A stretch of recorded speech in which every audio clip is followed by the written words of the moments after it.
Magandang araw po sa inyo Kuya Bari, pati na rin sa mga nakikinig sa ating mga kwento. Matagal na po itong nangyari. Naalala ko na 4th year high school ako noon nang mangyari ang ikikwento ko. Kuya Bari, ako nga po pala si Nestor. Esto ang tawag ng mga kakilala ko sa akin. Lumaki po ako sa probinsya ng Bicol, sa isang liblib na lugar na hindi naman sobrang huli sa sibilisasyon. Sementado naman po ang kalsada sa amin. May mga tindahan at simbahan para sa maraming taong nakatira. May mga sasakyan ang ibang naninirahan na nakakaluwag-luwag sa buhay. May ilang bahay na lampas sa isang palapag. Kumbaga kahit papaano po ay nakakasabay naman ang lugar namin sa bilis ng pag-usad ng ibang syudad sa labas. Bali po ang tirahan namin ay gawa sa lumang mga kahoy na talaga namang matitibay dahil ilang bagyo na ang dumaan ay hindi man lang ito natinag o nabukbok ang mga ito. Sabi nga ni Lola, panahon pa daw ito ng hapon ay nakatayo na ang bahay namin na gawa pa ng mga kanununuan nila. Kasama po namin sina lolo at lola sa bahay. Kami ng pamilya ko, ako, si mama, si papa at ang kapatid kong si Maika na bunso. 2 taong gulang pa lang siya noon. Bali po may isa pa kaming kasama sa bahay, si Tita Nelia na bunso sa mga anak nila lolo at lola. 21 anyos siya noon at hindi pa nag-aasawa. Naalala ko po na sobrang bait ni Tita Nelia. Noong mga panahong iyon ay itinuturing ko siyang parang nakakatanda kong kapatid. Lagi niya ako sinasamahan noon sa bayan upang manood ng mga bagong palabas sa sinihan na paminsan-minsan pa nga hindi alam nila mama at papa galing sa bulsa niya ang ipinambabayad sa aming pinanonood.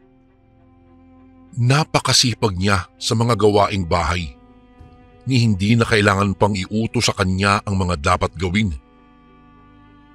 Tuwing pagkatapos kumain ay siya lagi ang nakatoka na maghugas ng mga pinggan.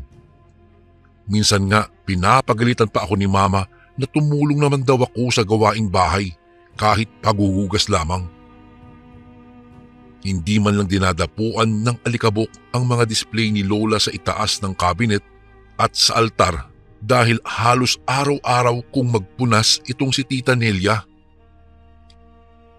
Minsan nga napagalitan ako ni Tita dahil habang naglalampaso siya ng sahig ay dumaan ako na maputik ang paa ko. Kaya ayun, hinabol ako ng walis tingting dahil sobrang tagal daw siyang naglampaso tapos aapakan ko lang ng marumi kong paa. Naabutan niya ako pero hindi naman niya ako pinalo. Nagsorry naman daw ako basta wag ko na lang uulitin. Kuya Bari, siya lagi ang nauutusan sa palengke. Magaling kasi si Tita na mamili ng mga bilihing gulay. At sa pagluluto naman, paborito ko po ang lutong tinola niya tuwing may ipapakatay na manok si Lolo. Hindi ko nga po alam kung bakit walang nagtatangkang manligaw kay Tita Nelia. Siguro dahil lahat yata ng nagtatangka binabasted niya kaagad. Ni wala man lang siyang pinapakilalang lalaking nobyo noon. Sabi nga ni Mama, minsan nang marinig ko silang nag-uusap ni Lola ay baka raw tomboy si Tita Nelia. Na sobrang imposible po dahil may koleksyon siya ng mga ginupit na larawan ng lalaki sa magazine na nasa ilalim pa ng kanyang kama. Alam ko iyon dahil minsan nang ipinakita iyon sa akin ni Tita. Prangka Kuya Bari si Tita sa mga kasalamuhan niyang tao. Kapag ka hindi niya gusto ang isang bagay ay sinasabi niya kaagad ito. Isang beses, kararating ko pa lamang sa bahay ay bigla kong napansin na walang tao. Alam kong nasa trabaho pa ang aking ama. Si mama naman na dapat ay nasa kusina para magluto ng mga makakain ay wala din. Si Lola na madalas ay nasa hardin para buting-tingin ang mga alaga niyang halaman at bulaklak ay wala din.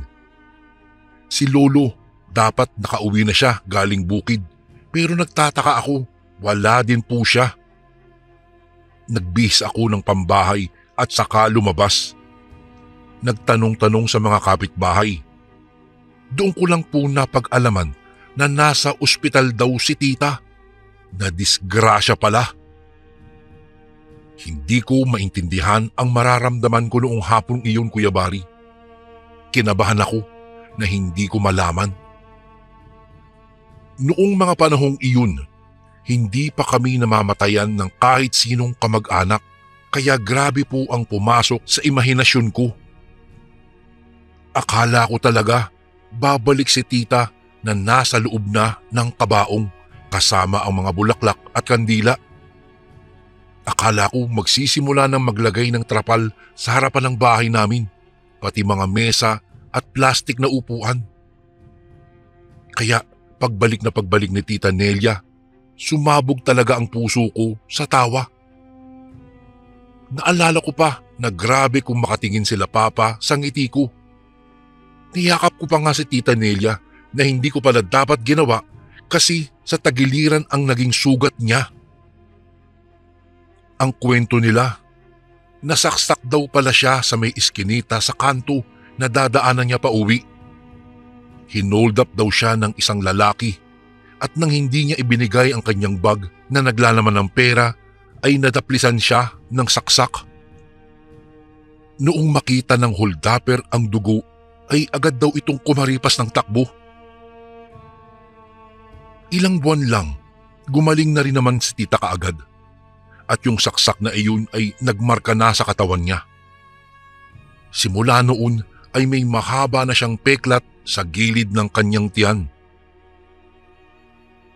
Noong graduate ng kolehiyo si Tita Nelia sa kursong HRM, nagkayayaan ang mga kaklase niya na mag-OJT sa isang malayong lugar. Nagpaalam naman si tita kila lolo at lola at syempre pumayag naman sila. Mas maganda raw iyon para makakuha siya ng mas maraming experience upang pagbalik niya ay mas madali siyang matanggap sa mga a-applyan niya. Halos 1 taon din lampas ang naging OJT ni Tita Nelia. Nalungkot ang bahay noong wala siya. Siguro dahil nawalan ako ng kakwentuhan tuwing kumakain. Wala na ring nanlilibre sa akin kapag gusto ko ng soft drinks o kaya ay manood ng sine. At saka syempre, napunta sa akin lahat ng gawain ni Tita Nelia noon kaya lumungkot talaga ang buhay ko.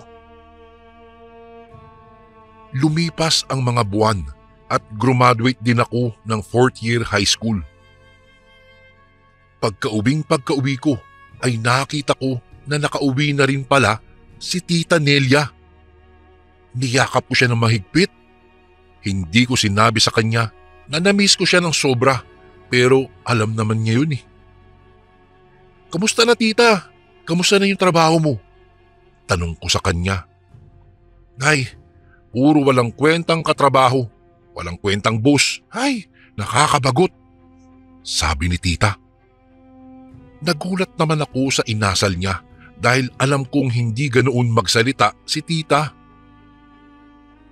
Kahit pa ganoon nga siguro ang mga taong nakilala niya doon ay hindi niya sasabihin ang mga salitang iyon, Kuya Bari. Doon na nagsimulang magbago si tita sa paningin ko. Hindi na siya ang dating tita ko na umalis upang mag-OJT. Lagi siyang galit at sa kahit na anong bagay. Matabang na ulam, biyahe sa jeepney, mga maiingay na kapitbahay. Minsan nga nagkasakitan sila ni Aling Tess dahil sa pagbubunga nga ni Aling Tess sa mga anak niya. "Uy, pwede ba hinaan mo naman ang boses mo? Hindi lang ikaw ang tao dito sa barangay," sabi ni Tita Nelia. Doon na tumindi ang away. Nagkapalitan ng mga masasakit na salita hanggang nga sa nauwi na sa sabunutan sa gitna ng kalsada. Walang nakakadaang sasakyan dahil nagpapagulong-gulong ang dalawang babae sa kalsada.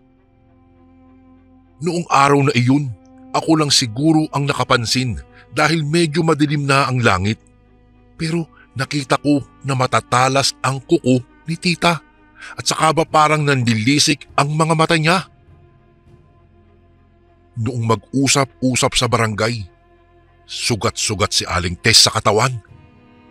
At dahil marami ang nakasaksi na si Aling Tess raw ang naunang sumugod, hindi napanagot si Tita Nelia. Siyempre, pinagalitan siya ni Lolo at saka ni Lola, pati nga ni Mama ay napasadaan siya ng sermon. Kung dati ay kapag napapagalitan si Tita, umiiyak siya. Noong araw na iyon ay para bang hindi niya naririnig ang bawat sinasabi nila Lolo at Lola. Ay, talagang ibang-iba talaga siya. Sa pagkainan, hindi siya sumasama sa amin kapag kagulay ang ulam namin na akala namin ay nakuha niyang ugali sa pag-OJT niya. Makikihalubilo lamang siya kapag karning baboy o manok na ang ulam. Takot din siya sa liwanag.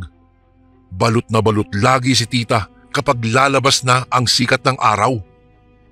Maayos lang ata siyang nakakalabas kapag maulan dahil hindi gaanong mainit. Sa gabi naman, hindi siya natutulog ng maayos. Sabi nga ni Lolo, nakikita niya raw si tita na nasa labas pa ng sala kahit 10 oras na ng gabi. Sisitahin daw niya ito pero sasabihin lang sa kanya na hindi siya makatulog. Habang tumatagal ay pisikal kong nakikita ang pagbabago ni tita. Nagiging mas buhaghag ang buhok niya. Lumalaki ang mga mata. Dumadami ang mga linya sa mukha at ang dati niyang labi na mapula ay nanunuyo na at tila kulubot. Bago ko po ituloy ang kwentong ito ay may commercial lang muna tayo. Naririto na po ang Kasundo Mugs. Ito po ay personal na dinisenyo ko po para sa iyo kasundo.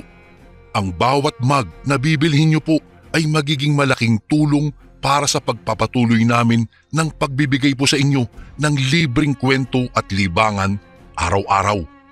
Ang Kasundo Mugs po ay available na po sa Lazada at Shopee. Yung link po ay nasa description ng video ito. Ngayon pa lang po, nagpapasalamat na ako sa iyo kasundo sa pagbili mo ng ating Kasundo Mugs. Maraming salamat po and God bless. Para bang sa 1 taon ni tita sa OJT ay tumanda siya ng 50 taon.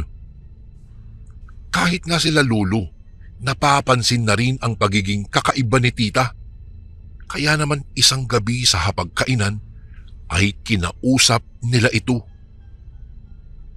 Ineng, ano bang nangyayari sa iyo, Nelia? Hindi ka naman ganito dati. Sabi ni Lolo. Ano bang pakialam nyo? Wika naman ni tita. Hoy Nelia, magtigil ka nga. Huwag ka nga sumagot-sagot ng ganyan kay tatay. Sabi ni Mama. Bakit kasi pinapakialaman nyo ako eh? Buhay ko to.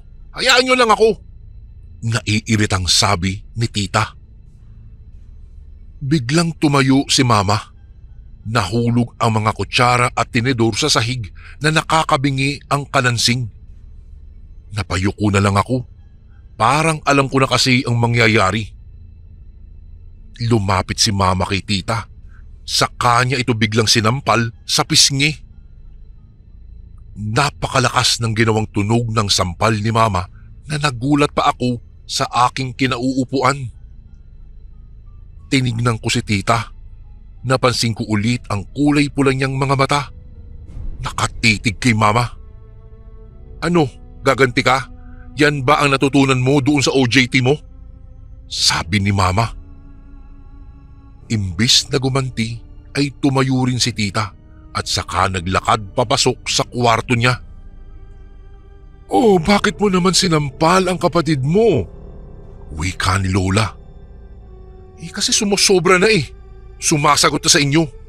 Kahit ako sa buong buhay ko, hindi ko ginawa yun. Hindi ko alam kung anong nangyayari diyan kay Nelia. Baka nalaso na yan sa syudad. Nakuha niya pati yung masasamang ugali. Dumaan ang mga araw na ganoon pa rin.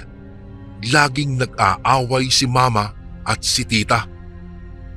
Bawat sagutan nila, pakiramdam ko po ay paikli na ng paikli ang pasensya ni Tita Nelia. At kapag ka nasagad siya, alam kong sasabunutan niya rin si mama tulad ng ginawa niya kay Aling Tess. Bigla na lang sumayad sa isip ko noong mga panahong iyon. Paano ba kung hindi talaga si tita ang umuwi sa amin? Papaano kung isang impostora ang kasama namin sa bahay at imbis na si tita? Isa itong nilalang na nagbagong anyo lamang. Nakakatawa pero yun ang naisip ko. Narinig ko kasi dati na ang tungkol sa mga klase ng aswang na kayang baguhin ang itsura nila. Sabi ng isa sa mga kaklase ko, napalitan daw noon ang tatay niya nang minsang umalis ito sa kanila. Pag-uwi daw, ibang-iba na ang ugali nito. Nalaman lang nila nang dalhin sa albularyo na isa pala itong klase ng aswang na gayong kayang gayahin ang anyo ng mga tao. Impostor o impostora. Dahil doon na gumana ang pagdududa ko.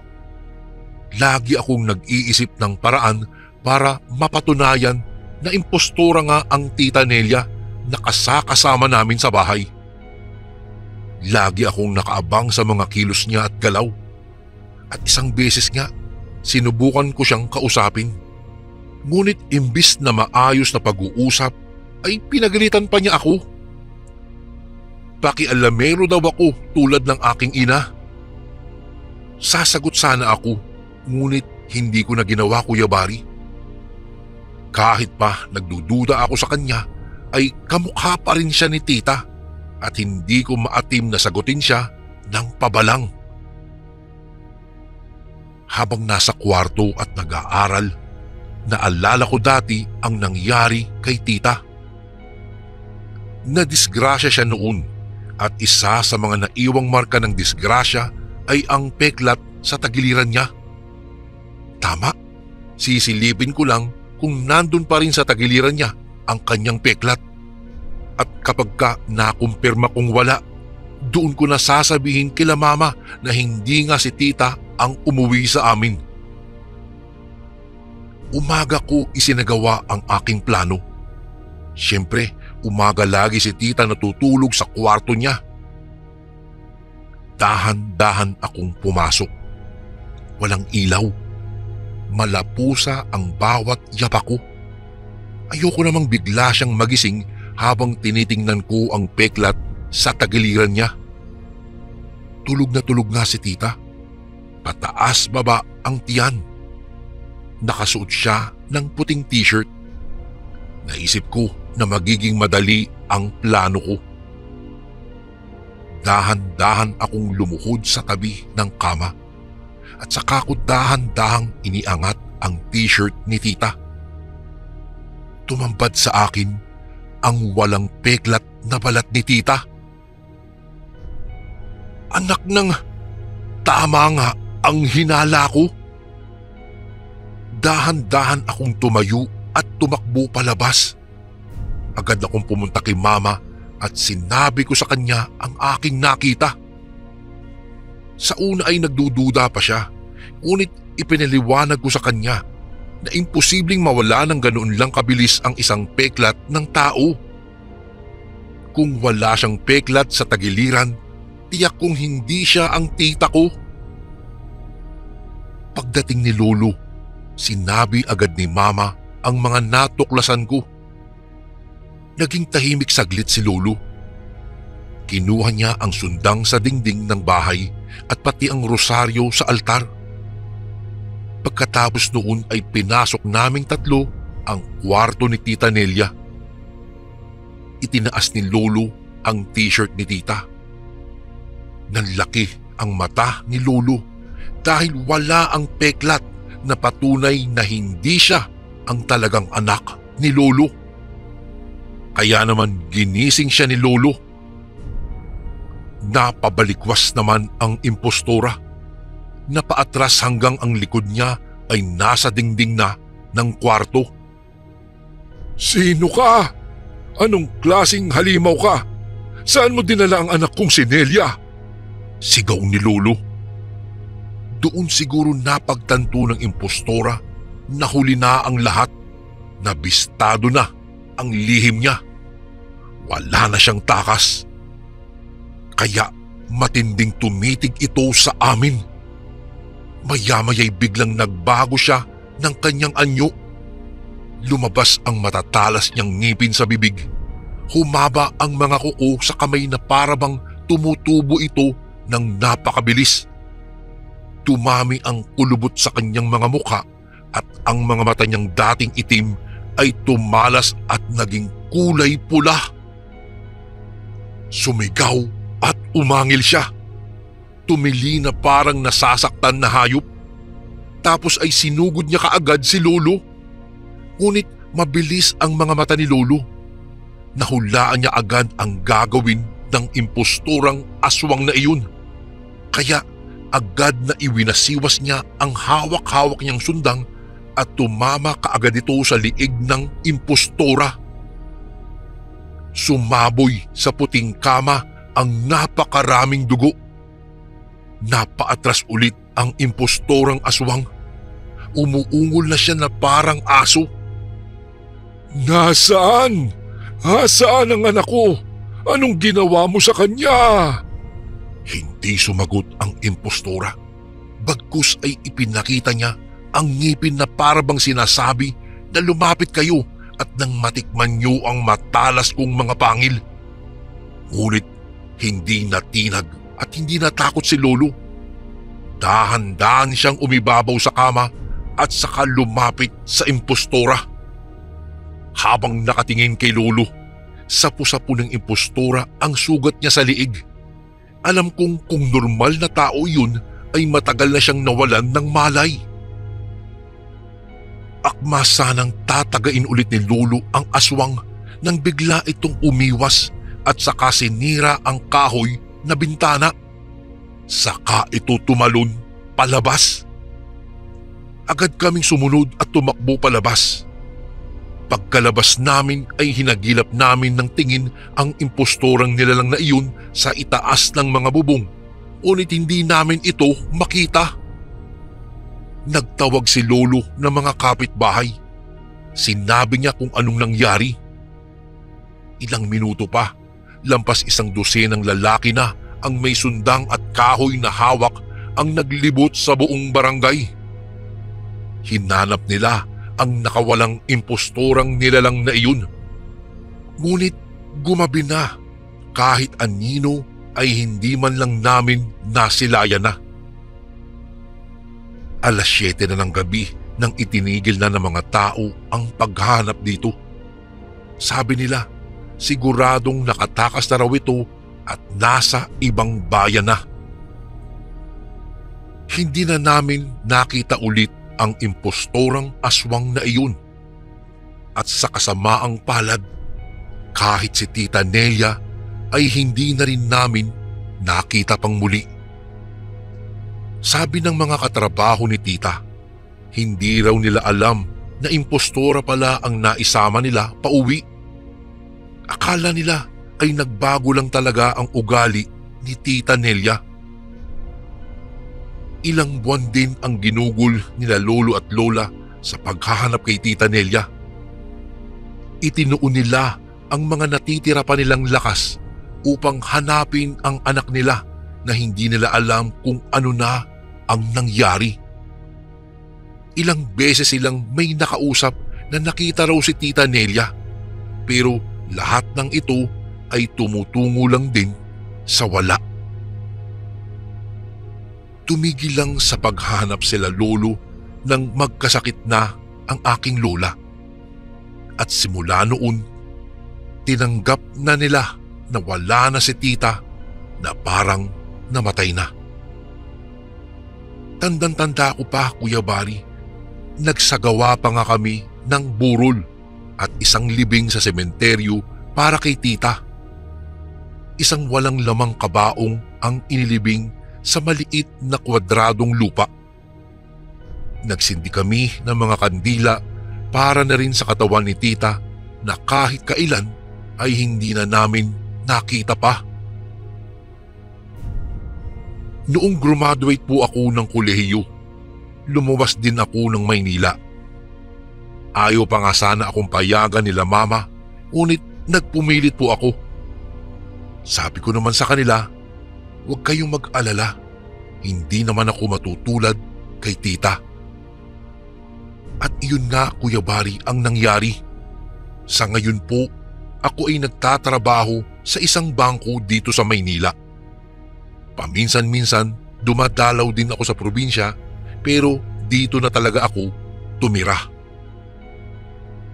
Isang pangyayari sa aming buhay ang nagbigay sa amin ng kalungkutan dahil nawala ang aming mahal na si Tita Nelia na hindi namin nalalaman ang tunay na dahilan.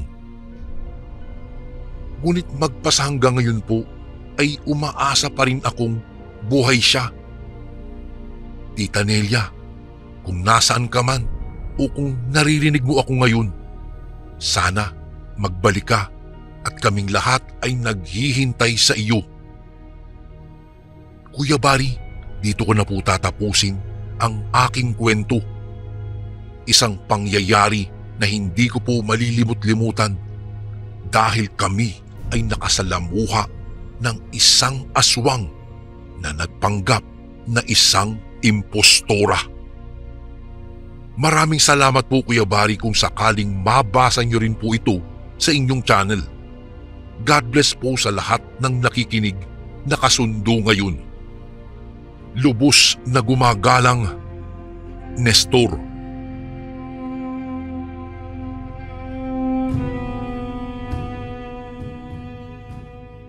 Magandang araw po sa inyo, Kuya Bari. Kamakailan ko lang po nadiskubre ang inyong channel noong maghanap ako ng mga kwentong aswangan. Magaganda po ang lahat ng mga kwentong inyong naibabahagi, kaya po nahimok akong magpadala rin sa inyo ng istoryang nakakatakot na naranasan ko sa isang baryo sa Agusan del Sur noong taong 1989. Siya nga po pala, Kuya Bari, itago niyo na lang po ako sa pangalang Malinda.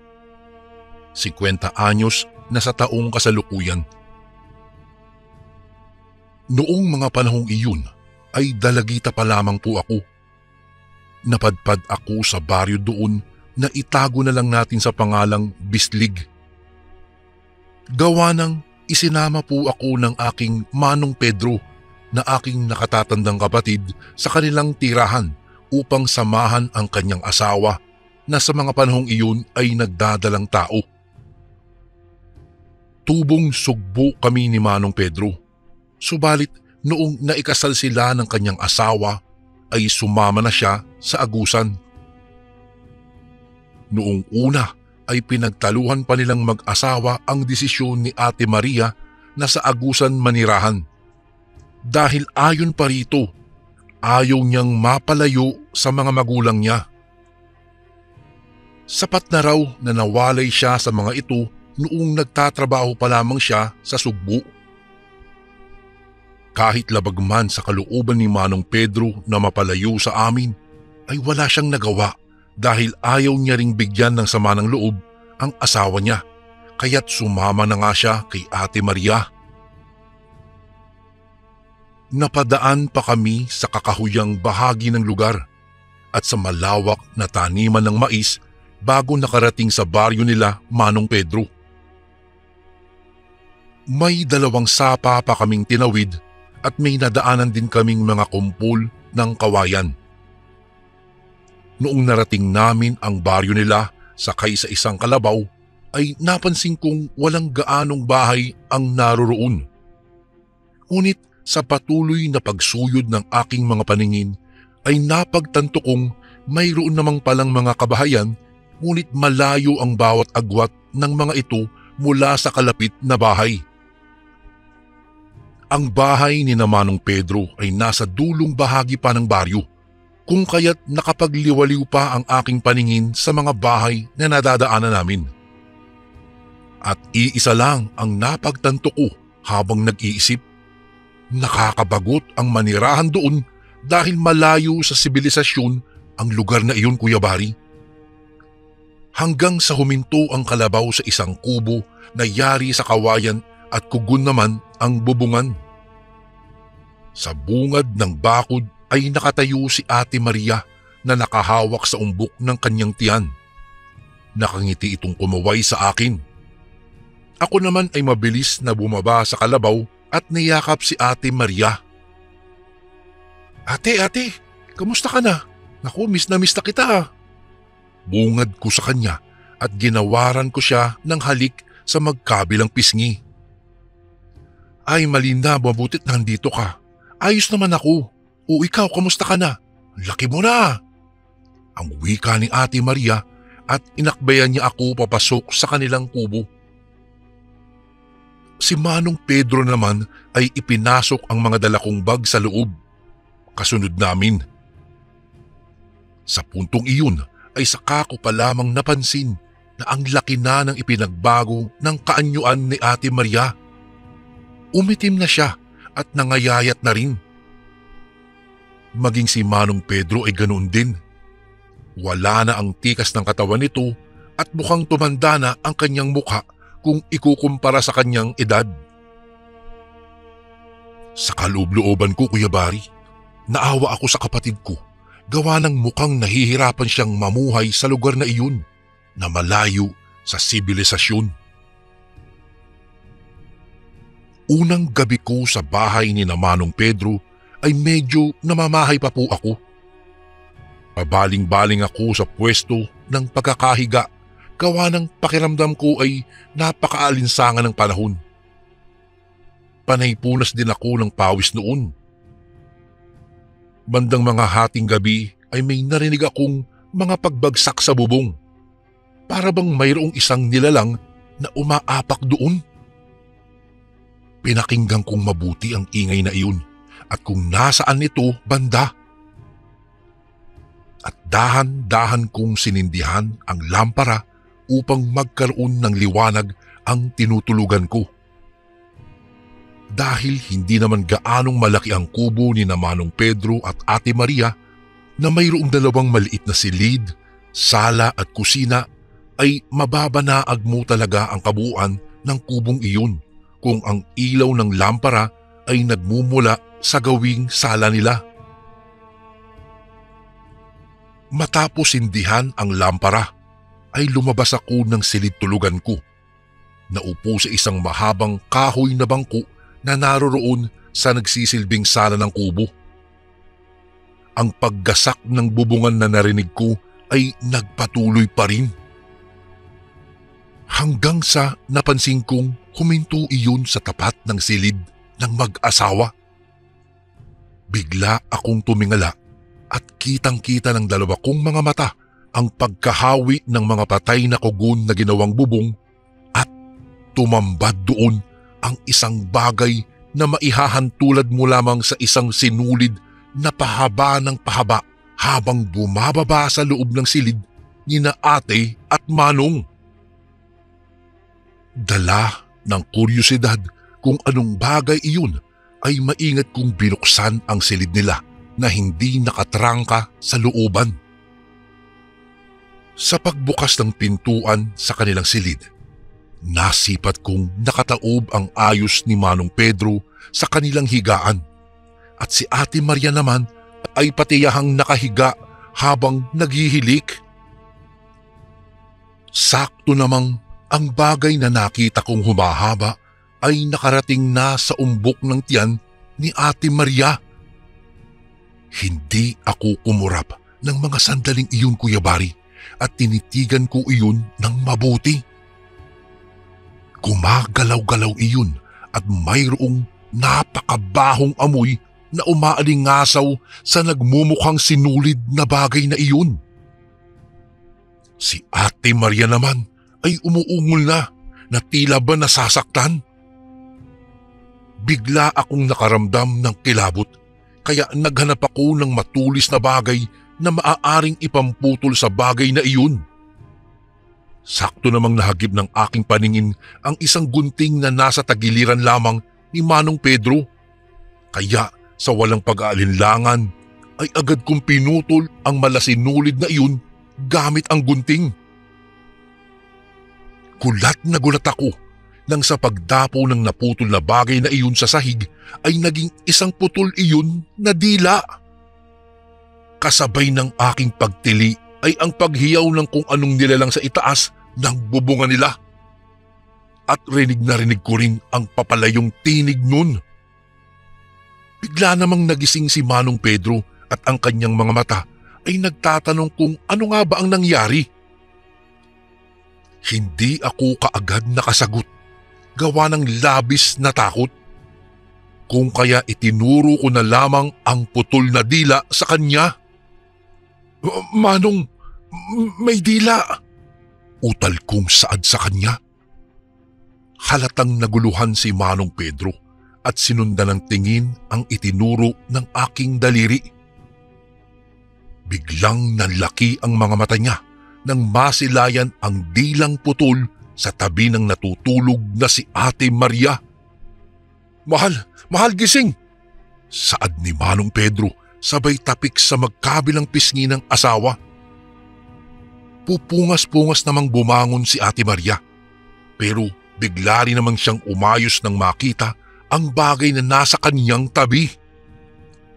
Kaagad siyang napatili at nagmadaling yumakap sa asawa.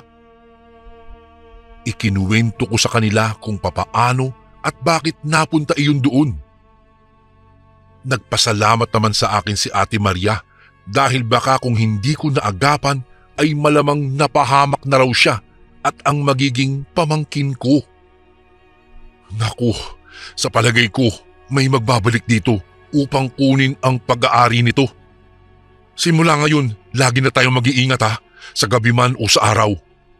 Wika ni Manong Pedro sa amin. Hindi ko nauunawaan ang ibig niyang ipahiwatig.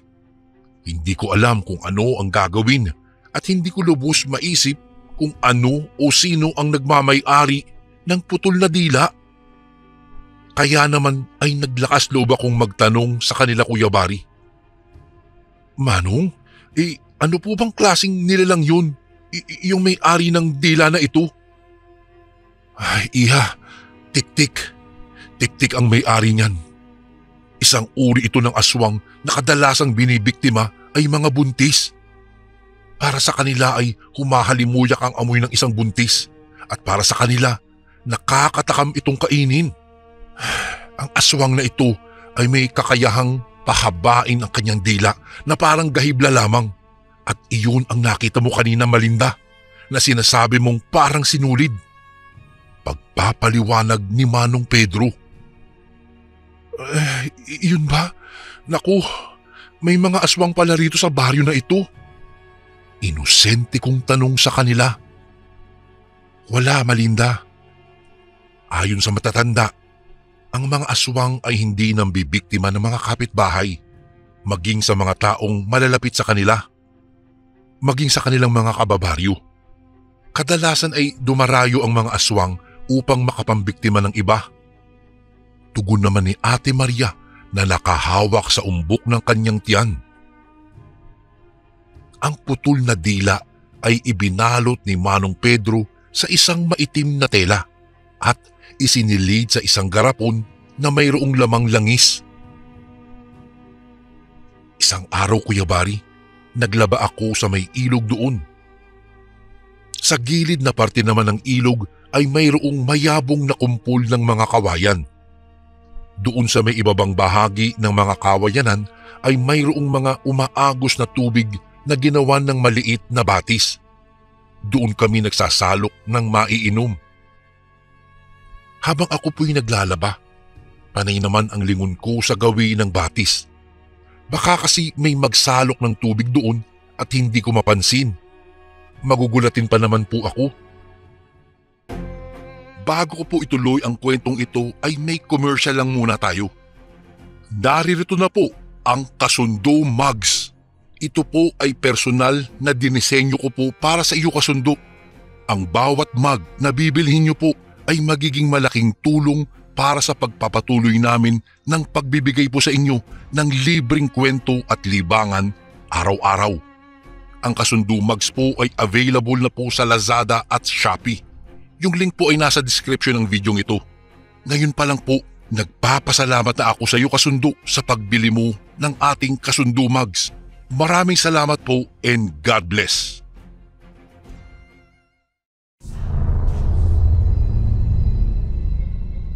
Noong malapit nang matapos ako sa aking ginagawa, ay isinampay ko ang aking mga nilabhan na damit sa isang patay na kawayan na isinukbit ang magkabilang dulo noon sa mga puno ng kape. Pasipul-sipul pa akong nagsasampay nang biglang nagulat nang may biglang nagsalita doon sa may batis. Ibalik mo ang kinuha mong hindi sa iyo. Nag-e-echo pa ang boses ng isang matandang lalaki na nagsalita, Kuya Bari. Nang nilingon ko iyon ay nakapagtataka namang walang tao ang naroroon sa batis. Ngunit malinaw po sa akin ang mga salitang narinig ko. Kaya naman ay nagmadali akong nagsampay para maipatulo ang mga damit na nilabhan ko. Saka naligo na rin ako. Pagkarating ko sa bahay namin, naabutan kong kumakain si Ate Maria. Nang sinipat ko ang kinakain niya, ay napatda ako. Gawa ng ang nilalantakan ni Ate Maria ay isang hilaw na karne at ang mga kamay niya ay mayroon pang mga dugo na tumutulo. Ate, ano yung ginagawa mo? Pasigaw kong tanong sa kanya na maganang kumakain. Malinda, halika, saluhan mo ako. Ay, oo nga pala, wag na lang, baka mandiri ka. Alam mo, hindi ko kasi mapigilan eh. Parang mamamatay ako kapag hindi ako nakakain ng hilaw na karne. Kaya nagpakuha ako sa Manong Pedro mo ng karne ng kambing. Tugon naman niya na nakangiti sa akin. Ano po? Bakit hilaw yung kinakain mo? Ha? Ewan ko ba? Naglilihi yata ako sa hilaw na karning ito, Malinda. Tila nahihiya niyang sagot sa akin. Kuya Bari, kahit pa ako'y nasa edad pa ng pagdadalaga, ay batid ko ang paglilihi ay hindi sadya ayon pa sa narinig ko mula kay nanay noon. Sa dami kasi ng mga nakababata kong kapatid ay nasilayan ko rin naman ang mga pinaglilihan ni nanay. Kaya lamang ay kakaiba ang pinaglilihan ni Ate Maria. Grabe, nakakadiri at bibihira lamang. Noong dumating si Manong Pedro mula sa sentro ng baryo ay may dala na naman itong hilaw na karne. At sa puntong iyon ay nilantakan na naman ni Ate Maria ang kalahati ng karne at ang kalahati ay iniluto ni Manong Pedro para sa aming hapunan. Dahil sa nandiri po ako sa ginawang pagkain ni Ate Maria sa hilaw, ay hindi na ako nakakain pa sa nailutong ulam. Nagtiis na lamang ako sa asin at tubig na inihalo ko sa aking kanin. Pagsapit ng gabi, kinausap ko po si Manong Pedro tungkol sa kakaibang paglilihi ng kanyang asawa. Manong Pedro, bakit ganun? Kakaiba naman ata kung maglihi siya. Bungad ko sa kanya nang pumasok siya sa kusina at ako naman ay naguhugas ng mga pinggan. Hindi ko din alam, Malinda. Pero ginagawa ko ang lahat para sa ikabubuti niya at saka sa magiging anak namin siyempre. Alam kong nandidiri ka sa ginawa niya, subalit kailangan natin siyang suportahan upang malusog na maisilang niya ang sanggol. Huwag ka mag-alala, hindi rin naman magtatagal, mawawala na rin ang kanyang paglilihi. Mahinahong saad ni Manong Pedro. Matapos niyang sabihin iyon, ay hindi na ako nagsalitang muli. Kuya Bari, ang palikuran namin doon ay medyo malayo sa aming bahay. Naglalakad pa kami ng ilang metro upang makarating lamang sa palikuran. Noong nasa kaligitnaan ako ng pagpupupo ay may isang malaking anino na nahagip ang aking mga paningin sa gilid na bahagi ng aming palikuran. Tanging mga sako lamang kasi ang nakatabing sa palikuran namin na iyon at wala pa iyong bubungan. Sino yan? Sino yan? Lakas loob kong tanong kahit na binabayo na ako ng kakaibang kaba. Walang sumagot, ni hindi nga iyon gumalaw. Nanatili lamang iyon sa kanyang kinaroroonan hanggang sa nagpakawala iyon ng huni. Sa labis na takot ay mabilis kong tinapos ang ginagawa ko. Kahit nanginginig ay lakas loob kong binuksan ang palikuran. Bigla namang lumipad ang nilalang at sa puntong iyon ay mabilis kong tinakbo ang bahay namin. Pagkarating doon ay nawala naman ang nilalang. Hindi ako nakatulog ng gabing iyon, Kuya Bari. At pagsapit ng hating gabi ay narinig ko na naman ang paggasak ng bubungan. Alam kong naroroon ang nilalang. Mabilis naman akong kumuha ng itak at isang dakot ng asin bilang pananggalang sa nilalang ng dilim na iyon. Sa pagtingala ko sa bubungan ay sakto namang nakahawi na ang bubong at nasilayan ko roon ang isang pares ng mga mata. Pulang-pula ang mga iyon na nandilisik pa. Pagkakita noon ay ubod lakas kong inihagis pa itaas ang daladala kong isang dakot na asin. Narinig kong humiyaw iyon at malakas na dinagandaganan ang bubong ng kubo. Nagising na rin ang mag-asawa dulot ng ingay na ginawa noon sa bubong. Napagtanto kaagad ni Manong Pedro na naroroon na naman ang tiktik kaya lumabas siya ng bahay dala-dala ang buntot ng pagi. Ako naman ay sinamahan si Ate Maria sa loob ng kubo. Sa puntong iyon ay humilab ang tiyan ni Ate Maria. Mula sa loob ng bahay ay rinig namin ang pakikipagpambuno ni Manong Pedro sa tiktik. Maririnig din ang tunog ng paghampas niya ng buntot pagi sa nilalang. Hanggang sa narinig namin ang galit na boses ni Manong Pedro. Bakit? Bakit mo nagawa sa amin ito? Kaagad kaming lumabas ni Ate Maria upang sipatin kung sino ang kinakausap ni Manong Pedro. Pagkalabas namin ay nanginginig na umiiyak si Ate Maria. Bakit? Bakit kami ang binibiktima mo? Wala sa hinagap ko na mangyayari ito sa amin. Sa mga kamay mo. Isa kang traidor. Bulyaw ni Ate Maria sa nilalang na nag-anyong tao na. Maria, napagkasunduan na natin na walang pakialamanan. Ngunit hindi ko maaaring ipagwalang bahala ang ginawa ninyo sa dila ng isa sa aking mga kauri. Nagpunta ako rito upang bawiin ang kinuha ninyo mula sa kanya. Kahit tila nanghihina ay maotoridad pa rin ang boses ng matandang lalaki. Kayo ang unang bumali sa usapan natin. Pinagtangkaan ng inyong kauri ang buhay ng aking asawa at anak. Mabuti na lang at hindi siya nagwagi dahil naagapan ng aking kapatid ang kanyang kapangahasan. Matigas ang anyo ni Manong Pedro habang matiim na nakatitig sa matanda. Ikaw Pedro, papalampasin ko ang ginawa mong ito.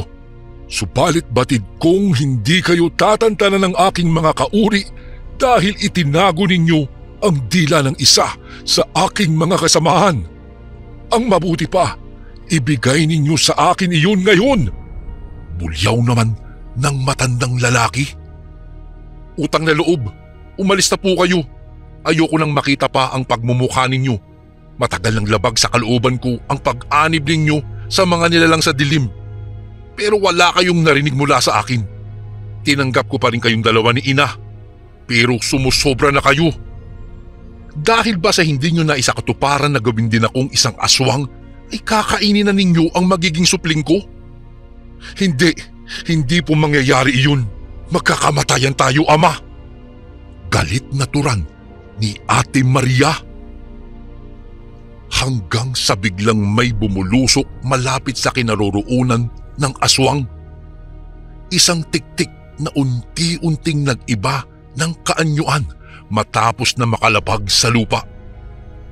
Nagsalita ito ngunit hindi namin maintindihan gawa ng parang kinakain ito ang kanyang mga sinasabi. Hanggang sa napagtanto ko na ang tiktik na iyon ay siyang nagmamay-ari ng dilang naputol ko. Ha? Ina? Ikaw ang panghas na iyon? Walang iya ka? Isa kang ahas! Traidor kayo! Histerikal na saad ni Ate Maria saka mabilis na nagtungo sa loob ng kubo. Si Manong Pedro ay tanaw ko na mahigpit pa rin ang pagkakahawak sa buntot ng pagi na tangan-tangan nito. Akmang sasalakay na siya ng babaeng aswang nang biglang lumabas muli ng kubo si Ate Maria.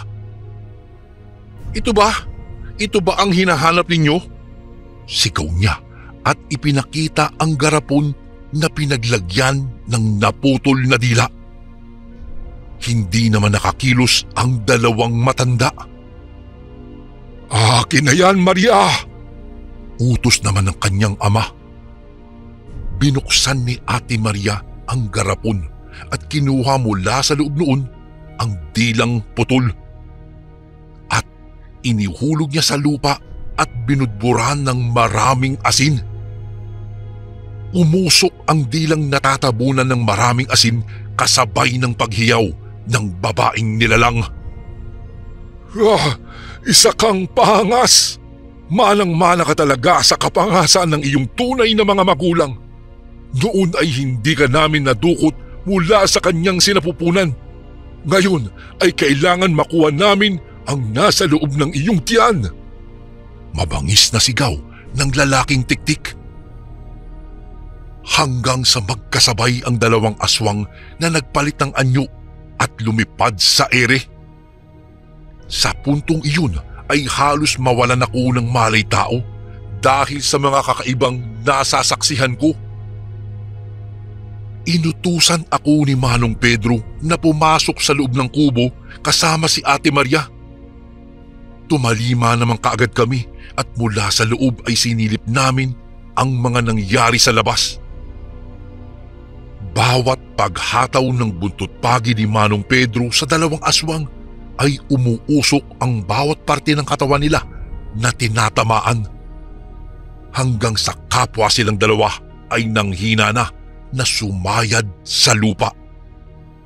Si Manong Pedro naman ay pawisan at kita na rin sa kanya ang kapaguran.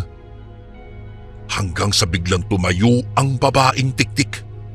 Ngunit sa paglipas ng ilang segundo ay bumaksak din ito sa lupa. Maging ang lalaking tiktik ay kaagad na dinaluhan ang kasama. Sumigaw ang tiktik na tila ba nagdadalamhati at mabilis na sinunggaban si Manong Pedro. Agad namang nakailag ang kapatid ko at inihampas ng makailang ulit ang buntot pagi sa kalaban. Umuusok ang buo nitong katawan at nagkaroon ng malalaking sugat. Bago nalagutan ng hininga ang aswang, ay nakalmot pa niya ang braso ni Manong Pedro. Sa pag-aalala ko ay napasigaw ako, Kuya Bari. Nang makalabas ako ay bigla kong nakita ang mga nagliliparan na mga nilalang na parang mga paniki. Isa-isa silang dumapo sa katawan ng mga aswang at pinagtutuka ang mga iyon. Naku, salamat! Salamat mga kaibigan at dumating kayo sa tamang oras. Dinig kong tura ni Ate Maria sa mga iyon. Inakbayan kami pareho ni Manong Pedro at iginiya papasok sa loob ng kubo. Noong makarating kami sa bungad ng pintuan ay nilingon ko pa ang mga paniki. Subalit nawala na ang mga iyon, maging ang katawan ng mga aswang. Sa loob ng kubo, nalaman ko sa mag-asawa na matagal na palang patay ang mga magulang ni Ate Maria. Pinatay ang mga iyon sa hindi nakikilalang mga sospek. Ang dalawang aswang na nakasagupa namin ay ang kinakapatid ng kanyang mga magulang na tinatawag niya ring ama at ina. At ang nasaksihan ko raw na mga nilalang na tila mga paniki ay ang tinatawag na mga kalangit. Isang uri ng nilalang na kumakain ng karne ng mga aswang. Hindi raw ito nambibiktima ng mga tao gawa ng ang kinakain ng mga ito ay tanging karne lamang ng mga aswang. Bago manganak si Ate Maria ay nilisan na namin ang baryo na iyon, Kuya Bari. Iniwan namin ang bahay sa dulo ng baryo Bislig. Siguro marami ang hindi maniniwala sa kwentong ibinahagi ko po ngayon, Kuya Bari. Subalit para sa amin ng aking nakakatandang kapatid na sina Ate Maria at Manong Pedro ay tunay iyong naganap doon mismo sa dating bahay nilang mag-asawa. Taos-puso po akong magpapasalamat kung maitampok ninyo ang kwentong ito sa inyong channel, Kuya Bari. Dito ko na po tatapusin ang aking kwento at hanggang sa muli, Kuya Bari. Salamat ng marami. Ang inyong bagong kasundo na lubos na gumagalang, Malinda.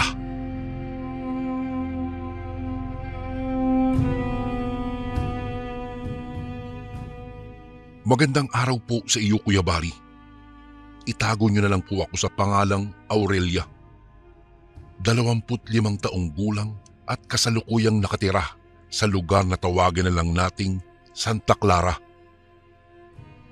Ito pong kwentong ibabahagi ko po sa inyo ngayon ay tungkol sa aking lola at itatago lang natin siya sa pangalang Celia. Ang karanasang ito ay nakakakilabot na tinuring niyang isang bangungot sa kanyang buhay sapagkat hindi niya ito makalimutan. Bata pa lamang si Lola Celia, nakakita na siya ng hindi kauri nating mga tao o yung tinatawag nating engkanto. Walang pinipiling lugar at oras lalo na kung siya'y mag-isa lamang. Minsan nga may sasabay sa kanya sa pag-aayos at pagsuklay ng kanyang buhok habang nakaharap siya sa malaking salamin. Iyong tipong parang nakikipagkarerahan sa kanya. Hindi lang sa kung ano ang unang makakatapos kung hindi pati na rin sa kagandahan. Pareho silang may matataas na buhok, ngunit itim lang ang sa kanya at kulay puti naman sa kanyang nakikita. Morena po si Celia, samantalang yung isa ay daig pa ang kaputian ng isang harina. Nakasanayan na niya iyon, kaya malabo na sa kanya na matakot sa kanila. Hanggang sa naging 18 taong gulang na po si Celia. Doon na nagsisimula ang pagkabog ng kanyang dibdib na tila ba araw-araw na lang siyang ginugulo nito. Madalas na siya nitong paglaruan at hindi na siya natutuwa doon. Kilala naman kasi siya bilang pinakamahinhin at hindi palalaro na dalagita. Isang araw noon, bandang 10:00 ng gabi, ay may paulit-ulit na kumakatok sa kanyang pintuan. Mag-isa lamang siya noon sa kadahilanang may nilakad ang kanyang mga magulang. Baka umuwi na sila. Bulong niya sa sarili at napagpasyahang pagbuksan ang kung sino mang kumakatok na tila ba nagmamadali at may gustong-gustong ipaabot sa kanya. maaaring mensahe o hindi. Sa pagbukas niya sa pintuan, tumambad sa kanya ang kanyang ina. Seryoso ang mukha nito. Malayong malayo sa malumanay at malaanghel na anyo. "Matulog ka na," saad nito at kunot noon namang siyang tumango rito. Ilang sandali pa siyang naghihintay ng iba pang sasabihin nito, ngunit wala na. Bagkus ay tinalikuran na siya nito at patungo ito kung nasaan ang pintuan. Nagkibit balikat na lamang siya at isinarado na lang ang pintuan. Ngunit ganun na lamang ang kanyang pangamba nang biglang tumawag ang kanyang ama at sinasabing hindi sila makakauwi sapagkat gabing-gabi na para bumiyahe pa. Takot na takot ang Lola Celia ko noon, Kuya Bari. Hindi rin nagsumbong si Lola Celia sa kanyang ama para hindi na ito magambala pa at mag-alala pa. Kilala niya ang kanyang ama. Kaya nitong umalis kahit na sobrang delikado ng daan, mapuntahan lamang siya at mapakalma. Sa tulong naman ng taimtim na panalangin, nakatulog din siya ng mahimbing. Ilang araw pa lang simula noong naranasan niya ang ganoon, may sumunod na naman. Umaga noon nang tahimik niyang minamasdan ang kanyang ina habang nagluluto ito ng kanyang paboritong ulam na sinigang. Siguro nga'y napansin siya nito kaya iyon ang dahilan para mapatingin ito sa gawin niya. "O anak, akala ko ba aalis ka?" tanong nito sa kanya. Nagulat siya roon pero ngumiti lamang siya. Oo nga po." May pag-aalinlangan niyang sagot at pumihit patalikod. Isa iyong pagsisinungaling, ngunit ang kanyang pagtalikod ang dahilan ng kabiglaan niya nang may natanaw siyang babaeng nakatalikod sa kanya na kaparehong-kapareho sa kanyang postura. Dahan-dahan niya itong nilapitan sa kabila ng kanyang pagkatakot. Ramdam na ramdam niya ang kanyang pamumutla. May dala pa itong gamit pang eskwela na kapareha rin ng sa kanya. Pati ang ayos ng buhok mula sa likuran ay nasusunod din.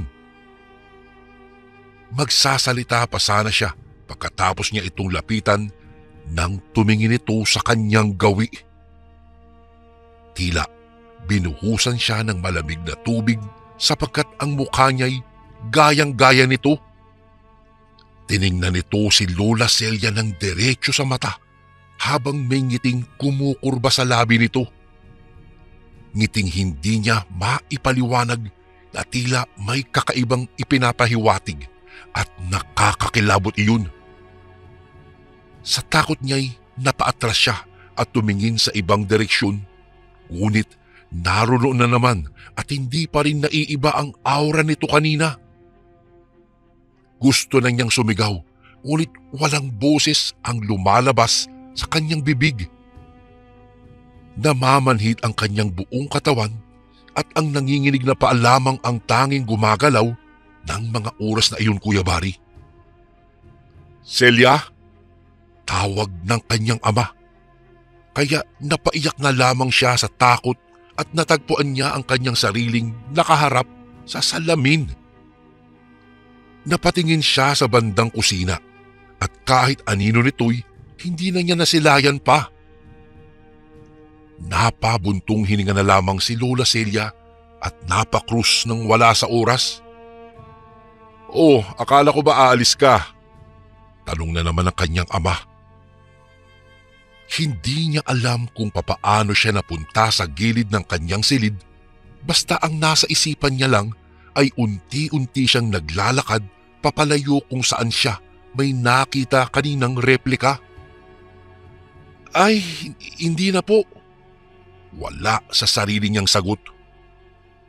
Hindi naman talaga siya aalis at wala siyang sinabing aalis siya sa araw ng Sabado.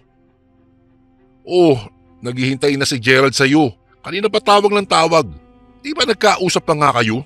Kilig na kilig ka pa nga eh. Pangangantyaw ng ama sa kanya.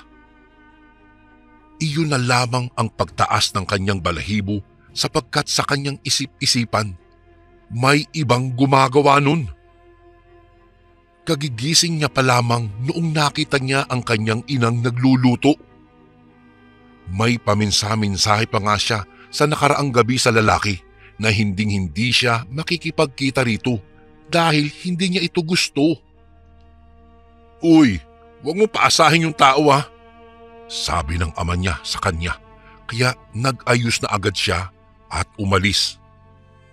Ngunit bago pa man siya makasakay ng motorsiklo, bilin niya na uuwi siya bandang 6:00 na ng gabi dahil iyon ang nasa usapan na nabasa niya mula sa kanyang telepono.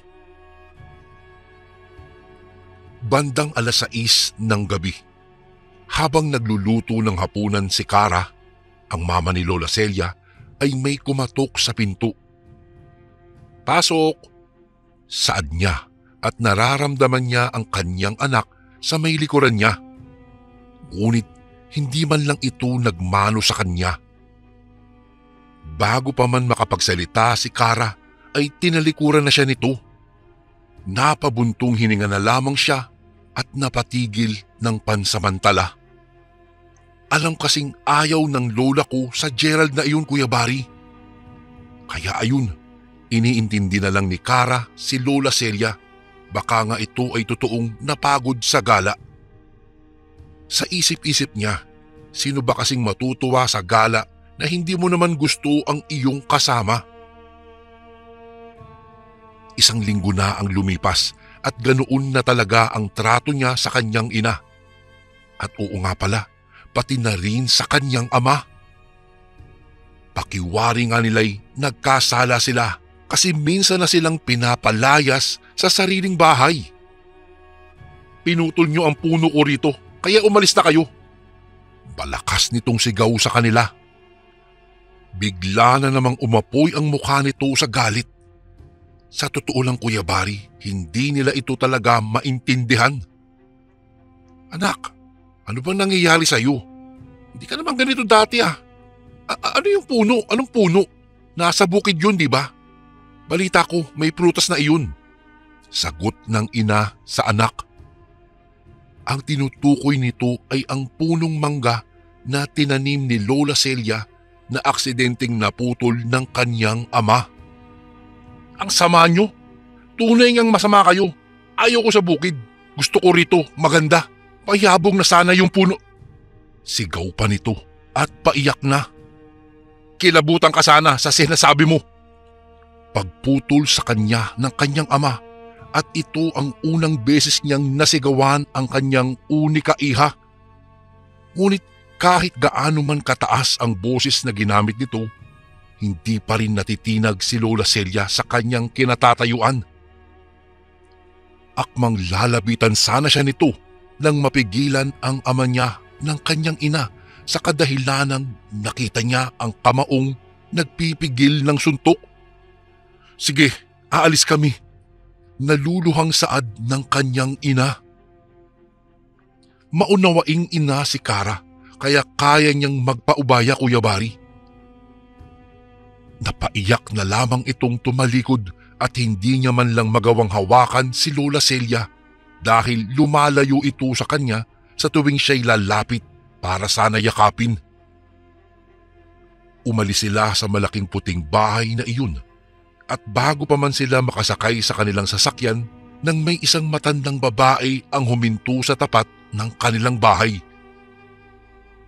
Usap-usapan sa kanilang barangay na isa itong dakilang albularyo. Yung tipong kay rami na ang ginamot mula sa sakit na hindi normal o kung tawagin natin ay gawa ng mga elementong palaboy-laboy sa ating mundo. May ginamot na rin itong galing sa sanib, biyag-biyagan at pinaghuhumalingan. "Ale, mawalang galang na po. Umalis po kayo riyan." Pakiusap ng ama ni Lola Celia sa babae sapagkat nasa harapan ito ng kanilang sasakyan. Magalang itong nakiusap, ngunit hindi nito pinansin ang lalaki. Bagkus ay nakatingin ito ng seryoso sa malaking bahay. Kaya lumabas ang mag-asawa sa takot na baka may gagawin itong masama sa kanilang anak.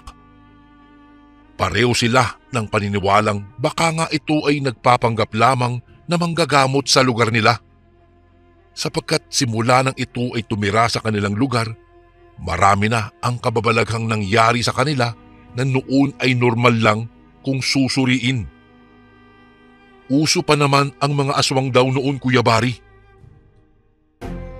Bago ko po ituloy ang kwentong ito ay may commercial lang muna tayo. Naririto na po ang Kasundo Mugs. Ito po ay personal na dinisenyo ko po para sa iyo, kasundo.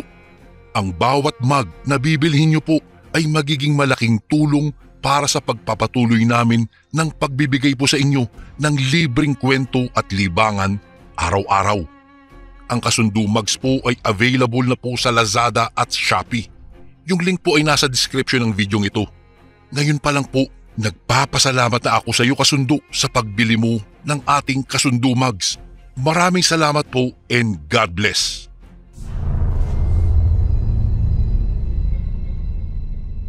Tingnan niyo siya. Malumanay na sabi ng matanda sa dalawa. Nakakakilabot ang tinig na ginamit nito habang iyon ay kanyang tinuran. Napatingin naman sila sa kanilang anak na ngayon ay malumanay na nakatingin sa matanda. Ang bait naman kung makatingin. Pakiwari ko'y takot na takot ha. Anak nyo ito, iho, iha? Tanong na matanda sa kanila. At totoo nga, tila nagmamakaawa ang bawat tingin nito sa matanda. Malayong malayo kanina sa halos uusok na ang ilong nito sa galit. Upo, Nay. Sagot naman ng ina na si Kara sa kabila ng takot na kanyang nararamdaman. Pakiramdam daw niya tumaas ang lahat ng balahibo niya sa kanyang katawan dahil sa boses ng matanda. Napailing ang matanda matapos marinig ang sinabi. Hindi niyo siya anak. Mariing bigkas ng matanda at isang ngisi ang kumurba sa kanyang labi habang nakikipagtitigan kay Lola Celia. Ano ho? Ano sabi niyo? Pwede ba, Lola? Umalis na lang po kayo. Medyo may inis sa boses ni Kara. Bigla na lamang tumaas ang dugo niya patungo sa kanyang ulo nang marinig ang mga katagang iyon. Makinig ka, iha. Hindi siya ang anak nyo. Engkanto siya. Hindi siya ang anak mo. Paulit-ulit na bigkas ng matanda sa kanila. Ano ho, engkanto? Hindi ho totoo na may mga engkanto. At anak ko siya. Haka-haka lamang iyon. Hindi po engkanto ang anak ko. Galit na sigaw nito sa matanda na tila isang tigring nang gagalaiti sa kaaway. Ngunit hindi naman pinansin ng matandang babae ang nakakairitang sigaw nito. Sa halip ay kumuha siya ng insenso at inilagay ito sa harapan ng kanilang bahay. Pinaapoyan ito gamit ang isang posporo. May binubulong sa sarili tsaka umalis ng walang paalam. Katahimikan kaagad ang namayani sa kapaligiran. Habang ang ama naman ni Lola Celia ay unti-unti nang naintindihan ang mga kasalukuyang nangyayari sa kanilang pamamahay. Napapansin niya kasi itong hindi na kumakain ng pagkaing may asin si Lola. Palaro-laro na ito at ang lahat ng iyon ay hindi naman talaga ugali ni Lola Celia. Napabaling ang kanilang atensyon sa bahay nila at nawala rin sa pag-iisip ang mag-asawa.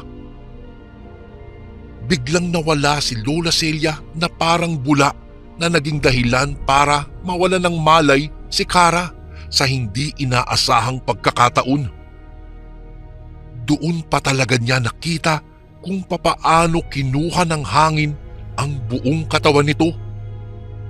Dati pa'y hindi ito naniniwala sa mga ganoong bagay dahil gawa-gawa lamang daw ito ng mga tao. Hindi nga siya naniniwala na namatay ang kanyang kapatid dahil kinuha ito kapalit ng kayamanang nakuha ng kanilang ama noong sila ay musmus pa lamang. Para sa kanya, aksidente ang pagkalagot ng hininga nito sa kusina noon at dati nang may hika ito. "Nasaan na si Celia, mahal?"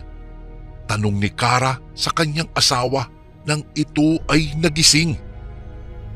Hindi pa rin siya nahimasmasan sa nangyari at pangamba pa rin ang nangunguna sa kanyang damdamin. Nag-aalala nitong tinignan ang kanyang asawa at hinaplos ang buhok. "Mahal," sambit nito at biglang napaiyak. Dahil hindi pa rin nila alam kung nasaan na ba si Lola Celia. "Ka mag-alala, mahanap din natin si Celia," sagot nito. Bumangon mula sa pagkakahiga si Cara at doon niya lang napagtanto na nasa pamamahay siya ng matandang babae na kausap nila kanina.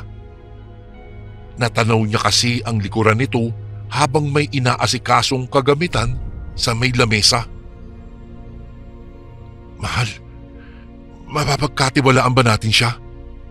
Diretsang tanong ni Cara sa kanyang asawa. Tumango naman ito bilang tugon.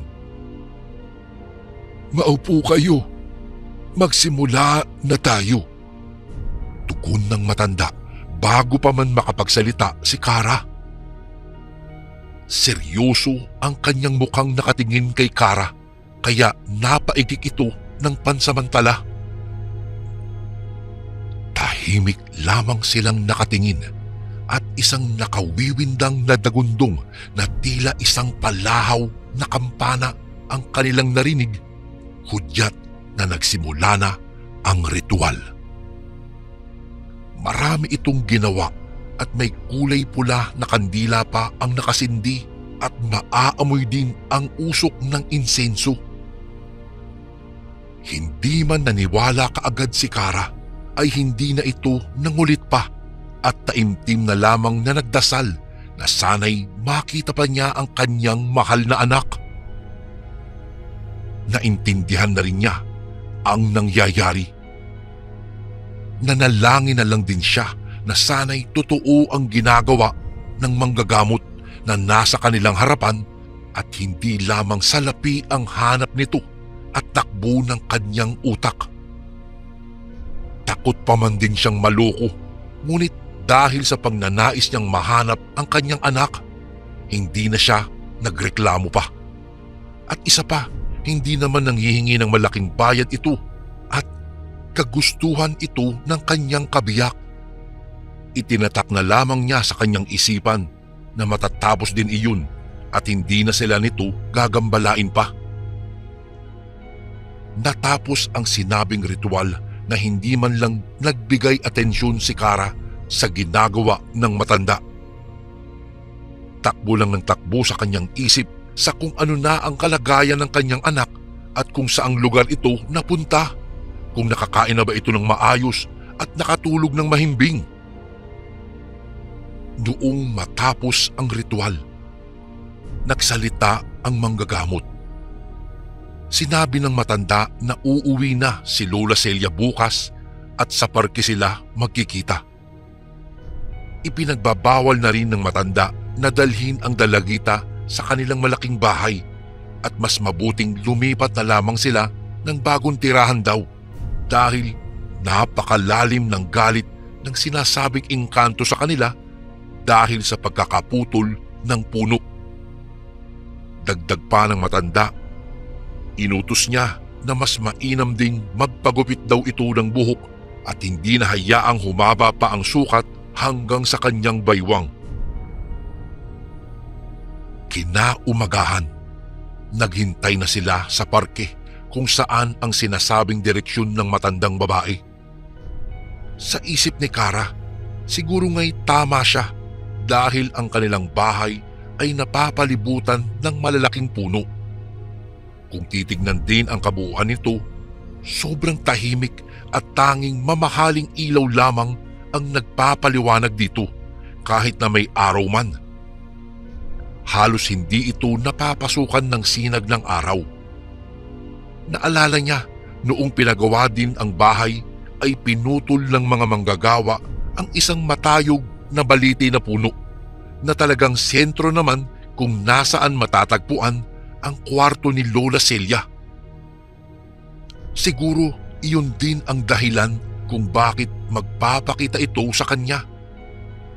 At ngayon, naniniwala na siya na hindi lamang kathang-isip ang mga ikinikwento ng kanyang anak sa kanya noon tungkol sa kanyang mga namataan. Mag-aalasing ko na ng hapon. Hindi pa rin nila nakikita kahit anino man lang ni Celia sa lugar na iyon. Nagsimula nang umiyak si Cara at yakap-yakap naman siya ng kanyang asawa. Napuno na naman ng negatibo ang kanyang isipan. Maya-maya'y narinig na nila ang kampana sa malapit na simbahan na indikasyong nagpapahiwatig na 6:00 na ng gabi. Nawawala na sila ng pag-asa. Ma? Pa? Pareho silang napatayo mula sa pagkakaupo dahil sa labis na pagkagulat noong marinig ang malumanay na tinig ni Lola Celia mula sa kanilang likuran. Mama! Papa! Naiiyak nitong sambit at niyakap silang dalawa ng sobrang higpit na halos hindi sila makahinga na. 1 oras din silang nag-iyakan hanggang sa napagpasyahan nilang dalhin ito sa pagupitan ng buhok upang paputulan na ang kanyang mahabang buhok. Habang nasa daan sila, parati namang sinasabi ni Lola Celia sa ama na wala itong kasalanan. Imbis na sisihin ang kanilang mga sarili, ay magpasalamat na lang daw sila kay Gerald sapagkat ito ang tumulong sa kanya. Naikwento niya kasi ito sa binata. May kagamitan daw ito sa katawan na ibinigay sa kanya para hindi siya nito tuluyang makuha. Maliban pa riyan, akala ni Lola Celia na protektado na siya ng husto dahil doon. Kaya sinasadya niyang hawakan ito nang muli itong nagpakita sa parke bandang 6:00 ng gabi. Ang hindi niya alam, kaya pa rin pala siyang nakawin nito. At yun ang naging dahilan upang makulong siya sa puno ng 1 linggo. Kaya iyon Kuya Bari, mabuti na lang talaga at naibahagi niya ang kanyang nakita noon kay Lolo Gerald. Opo, tama po ang inyong narinig. Naging asawa niya ito ilang panahon na ang nakalipas. Madalas nga'y binabangungot si Lola sa karanasan niyang iyon. Ngunit salamat na lang at nandyan si Lolo. Wala ring nakakaalam kung ano ang totoong nangyari sa kanya noong nasa puno siya dahil nanatili itong sikreto sa kaloob-looban niya. Ang tanging isasagot niya lamang sa mga ganoong tanong ay tanging pagmamahal lamang ang makapagsasalba sa iyo. Sadyang totoo nga na ang mga ganitong elemento ay ang ibang pagkatao mo o ang masama mong ugali ang kanilang gagayahin maliban sa mukha at iyong pisikal na anyo. Kung hindi mo ito hahawakan, ay hindi ka nito makukuha. At bukod din sa pagmamahal, tanging panalangin at pananalig lamang sa Diyos ang makapag-aalis sa kanila mula sa iyo at makapaglayo sa iyo mula sa kanila. Sadyang tunay na makapangyarihan ang nasa itaas, kaya't manalig lamang tayo sa Kanya kahit ano pa ang mangyari. Ito na po ang kwento ng aking Lola Celia nang minsang nagkaroon siya ng kakaibang karanasan na nagbigay sa kanya ng kakaibang kilabot at direksyon sa kanyang buhay. Hanggang dito na lang po Kuya Bari at maraming salamat po kung sakaling mabasa nyo rin po ito sa inyong channel. More power po and God bless po sa lahat ng nakikinig ngayon. Lubos na gumagalang, Aurelia.